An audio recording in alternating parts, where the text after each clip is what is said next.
So today's project is an automatic dog feeder, and it looks a little janky because it is, but essentially I feed my dogs once in the morning and once in the evening. And throughout the pandemic, not a big deal.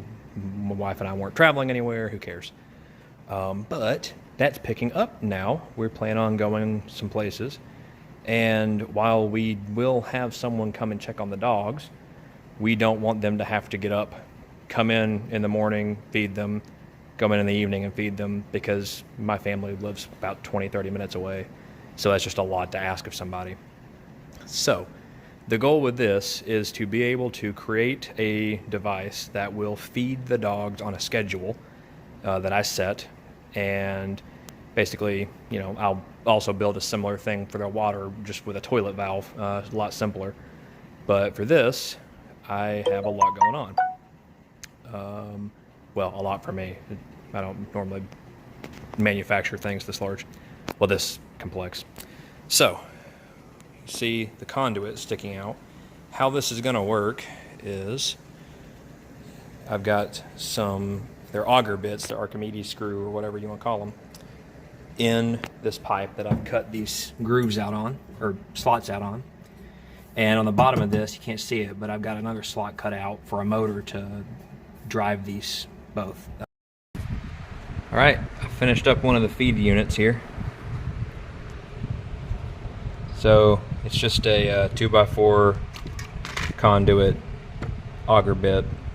And then at the end, I've got some sprockets. I'll have a link to those in the description of the video. So it's number 25 chain.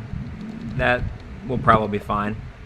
Basically, what I did is I chiseled out a little trough for this motor to sit in, and then I just took a plate, welded a nut to it, and I've got a bolt here to tension. I don't really think I need a lot of tension. In fact, some of my initial prototypes barely had any tension on this, and it worked just fine. I really just need enough to keep it from skipping a tooth or falling off, and I think this will be just fine for it. It's not even really that tight, but when it's in operation, just something to kind of keep it in place is more what I need. So it's janky, but it's also very cheap. I could have found some other methods for this, but ultimately I just used kind of what I had on hand, and it's working. Seems to be. So yeah. Although I just realized I've got this mounted upside down, so that's fun. The motor's supposed to be on the bottom side, so I'll have to flip that around. So, ignoring that part, it's here. This is all still kind of a working prototype. Sure, yeah, I'll say that. So yeah, ultimately, it'll go a little something like this.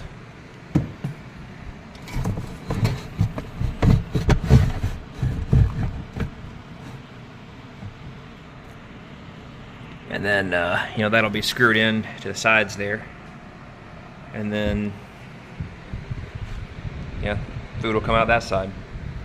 Then you can see where this tape is. I had a trough. You can kind of see where it went. I'll have troughs going into both sides to work the feed. So yeah, I need 2 motors for a variety of reasons. My initial prototype was getting jammed fairly often. Basically, I need 2 motors to run opposite directions to move the food out one side or the other. But these motors were also getting jammed pretty often, and so ultimately I have coded up some mechanisms for monitoring the RPM, or I guess it might not really be RPM. At any rate, whether or not there's movement on the chain and such, to tell if it's jammed. And then the software, using a motor controller, will reverse if it detects a jam to try to clear the jam out. So that's part of what I was doing here. But at any rate, right, just a test of the feed unit motors and such. Got my motor mounted in my little track. I've got the tachometer connected. So there's 2 lights on this whenever that sensor's blocked, and then only one light when it's not. So the theory here is ultimately they'll be hooked up to this board, and I've got code that monitors to see, hey, you know, is this thing still spinning? Because if it's not, then the motor's jammed and I need to cut power and reverse it, try to unjam it. I've got some logic in there for that. So this is just a test to make sure that it's all working the way that I need to. So see how that little light is flashing. Kind of hard to tell. And I might need to adjust the sensitivity a little bit. But ultimately, that light flashing is what's going to tell me whether or not this is jammed up or not. So yeah, that's the feed mechanism, or one down at least. Okay, I think I've got the code more or less worked out, although the wiring here in this test setup is still very wonky, so you know, it doesn't always work. Sometimes the motors stall themselves out or just don't get enough current, but anyway. So when I run this, it should run both motors for 5 seconds, or if it can't get one motor going, it should try to reverse it and then try it again. Let's see. Oh, that was a shift key.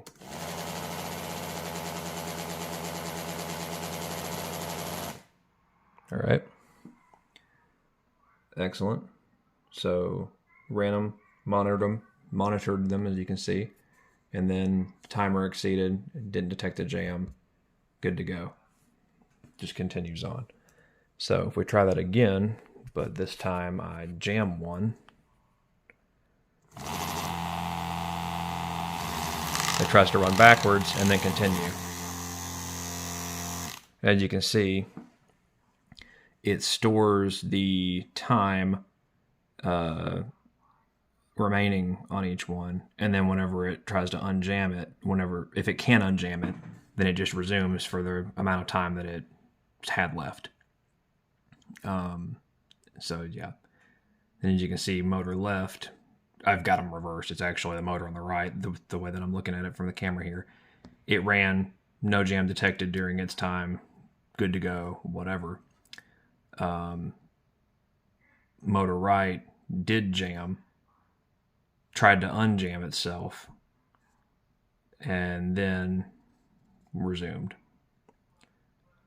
So the loop that tries to detect the state of the motors updates every 2 seconds. So something like this where it re-enables with, you know, a touch over 2 seconds left, it's probably just not going to run again and tell you the final, like, you know, timer exceeded message, but that's okay.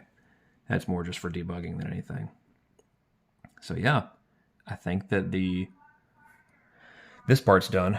I need to code up some web UI stuff for like a debug mode and to change some of the like calibration on the tacks, because it's got a timeout. That's how it knows if it goes to 0 instead of just waiting for it to come around again. And so in the final version, the motor will be much slower and I'll need to set that timeout much higher.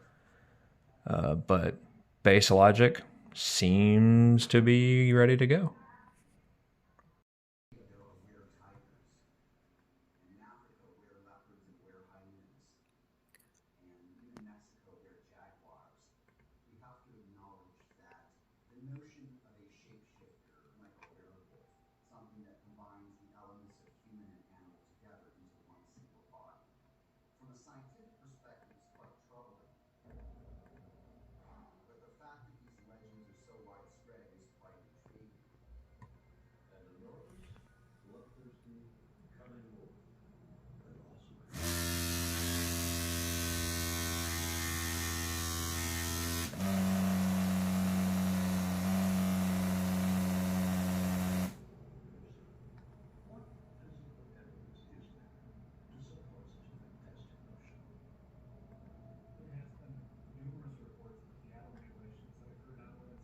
Okay, this is the test run of Mark II, which has enhanced feed mechanism, jam detection, different motor controller with jam logic, a status board, along with the web interface, and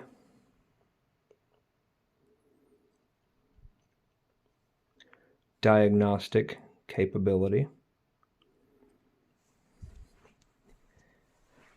You want to do the honors? It's your project. You do it. You deserve to do it. Let's see. It's either going to work or it's going to fail miserably. It'll work. Oh.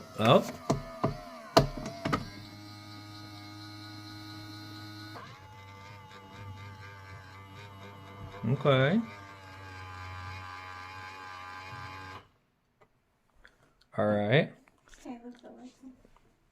It's miscalibrated, but it did work. And it thinks that motor's jammed, so the light came on. That's exactly what should happen. Okay.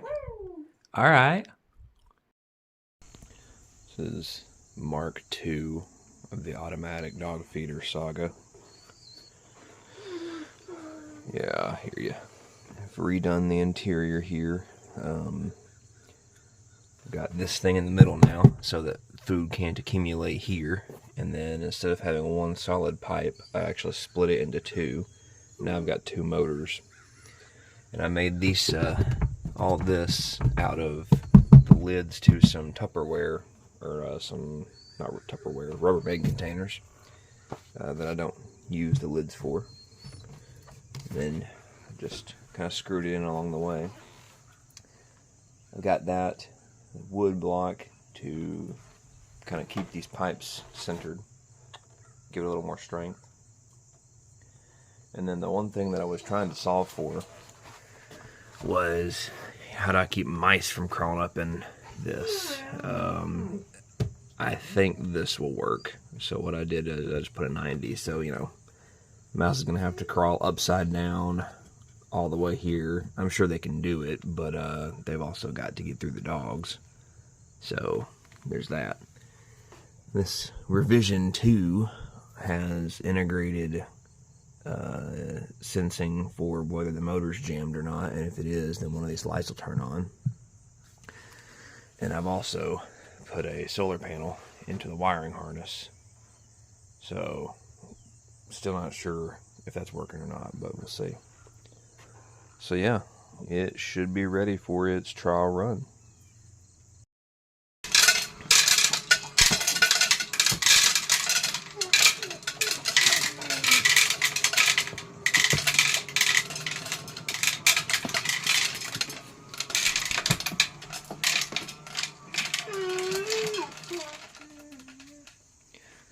So obviously I'll have to calibrate how much comes out, but it does run, so that's really good.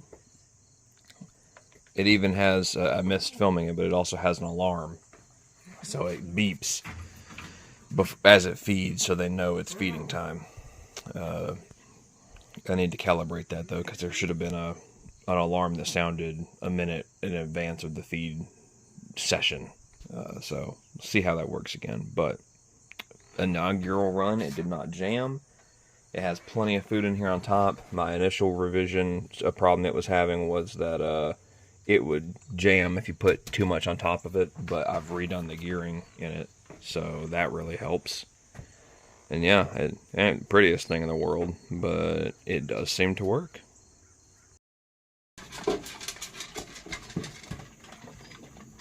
We're gonna have to nail down the bolts, but they at least understand what it does.